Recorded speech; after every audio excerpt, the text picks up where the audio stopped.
The tradition I'm describing is certainly pre-Buddhist.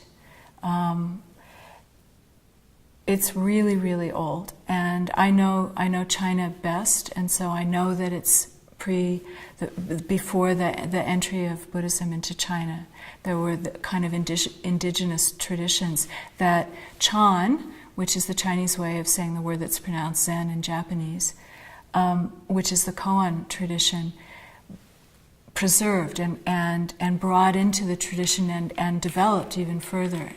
A lot of the pre-Buddhist traditions that found their way into Chan and therefore into the koans include things like a profound reverence for nature and a sense that the natural world has a moral claim on us, that it is our, not only our responsibility, but also our happiness to respond to.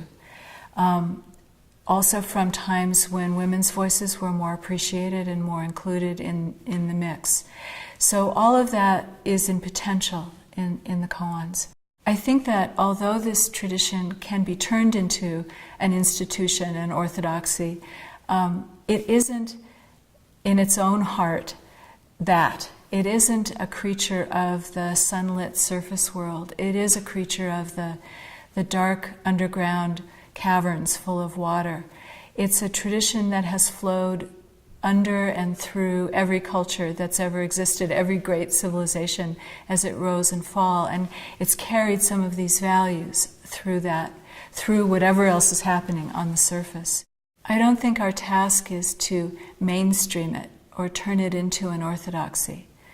I think it is to sink these deep wells into those waters and bring that water up to the surface, to refresh the surface, to moisten and nourish the surface in each of our individual lives and in our lives as cultures and communities and families and all of that.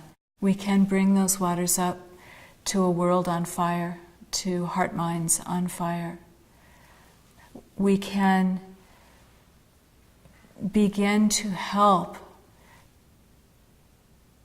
make home for all of the beings and all of the things with which we share this world.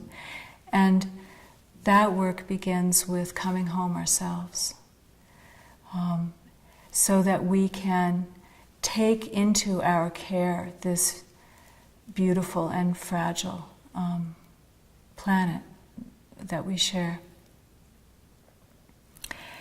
And one of the things I want to stress in all of this is there is great suffering. There is great difficulty in this world, in human life and in the life of everything in the planet and the planet itself. And that's true.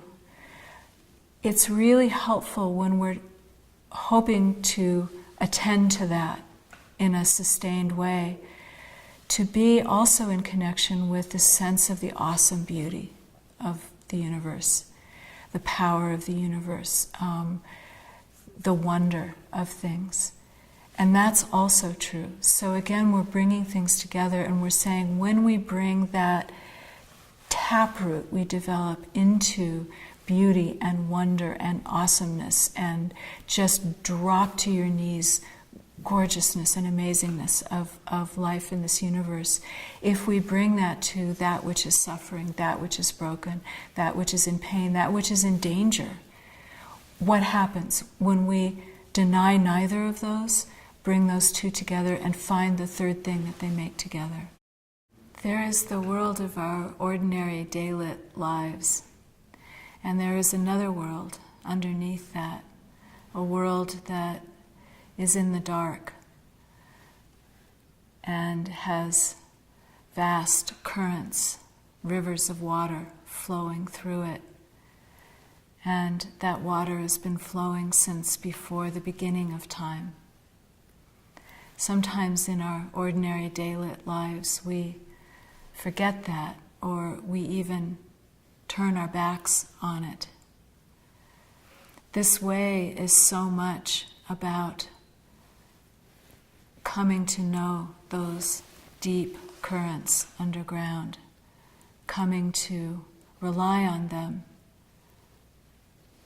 and as a practice to sink wells down into them, to bring what is cool and moist and dark up into our ordinary daylit lives, so that we can help antidote hearts and minds that can feel as though they're on fire, and even a world that seems so often to be on fire.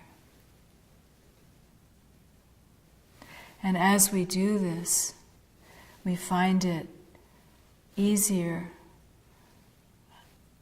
actually the request of our deepest hearts, to live lives of greater generosity and courage, and to include what has been excluded, to leave nothing out, to relegate nothing to the shadows, to value what comes up out of the deep currents and into our ordinary lives.